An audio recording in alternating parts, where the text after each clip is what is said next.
Car number 237781, 2005 Pontiac Grand Prix GXP. So this has, I think it's an LS4 front wheel drive. So 5.3 liter. So this car was rolled, so heavy damage. We'll see what we get out. It's rolled and it looks like it sat for a little while before things were taken care of. So it does run. We won't run it for very long.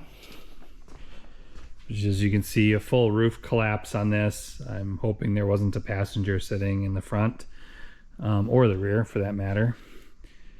So GXP, so you know, loaded with kind of rare options here. These Alcoa wheels. I think we've got 3 survivors out of the 4. And again, V8 engine. This one had the monsoon sound system in it. It had the heads-up display in the dashboard there.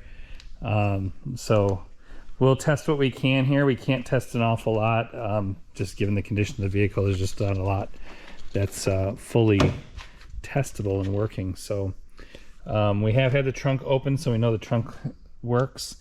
What we should do is get a copy of the VIN tag here. And I think in the trunk, we'll try opening it up again here. Oh, it looks like it might still be popped.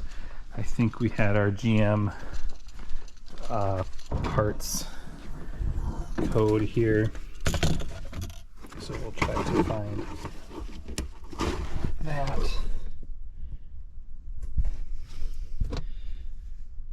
So we'll leave that on screen here for a second. Hopefully that comes out in the video. So let's go in here and test some of these options that this vehicle has and see what works. So again, collapsed roof structure. So let's power this up.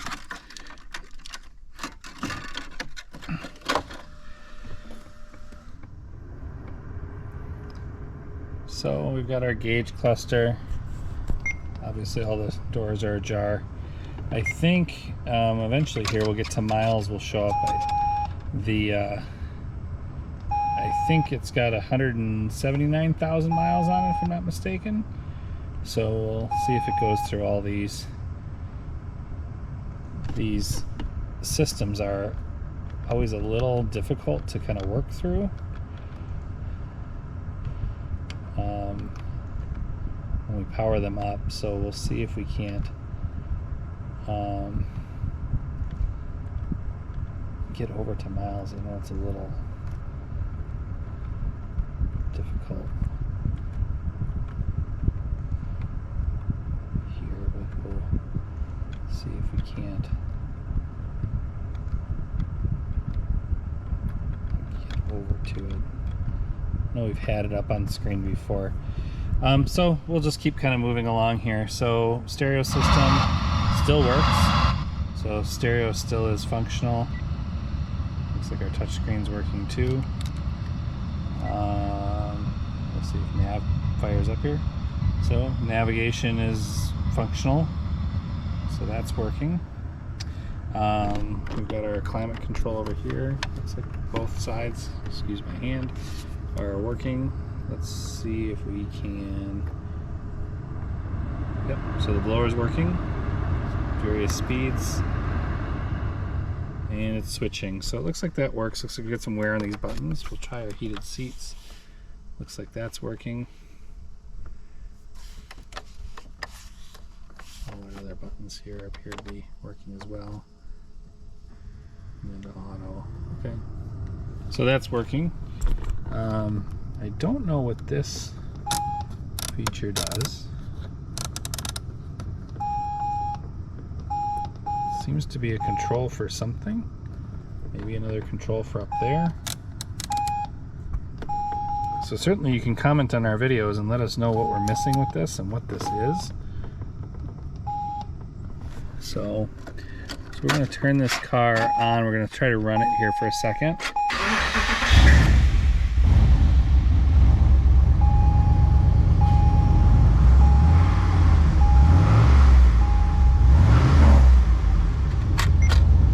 we're going to shut it off. There's a lot of oil on the top end of the engine. We've refilled it. I think it's because the accident, I think this thing sat upside down. So our plan with this vehicle is to make a drivetrain kit. So we'll see if this comes up with a miles on it. It still doesn't. So let's see if our steering wheel controls work at all. It's asking us to do that. I think they are. It's actually trying to scan through right now and find a radio station that won't exist in our building. So, yep. So our stereo controls work. I'm not going to test our wipers. Our headlights are turned on out there. You can see that. Turn signals do their thing. What else can I test? That's wipers over there. So. Let's just see. I don't know if we have any windows left. I can hear motors. We do have one window left, so we'll take that one down. Hear the motors actuating in there. Let's try. I don't have any rear view mirrors left either, so I can't try mirrors. So there's not a lot left on this car. Horn doesn't work. The amazing part here is we've got a car that went in a rollover and obviously a fairly serious accident. There's not a single airbag blown in this vehicle, so that's a little interesting. But nevertheless, you know, it looks like whoever was driving here was probably fine. So again, not much else we can test on this. We'll probably make a drivetrain kit out of that front-wheel drive transmission and engine, and palletize that. So again, car number 237781, 2005 Grand Prix GXP. Parts will be available on our website, www.playgroundpar.com, and our eBay store, Playground Par.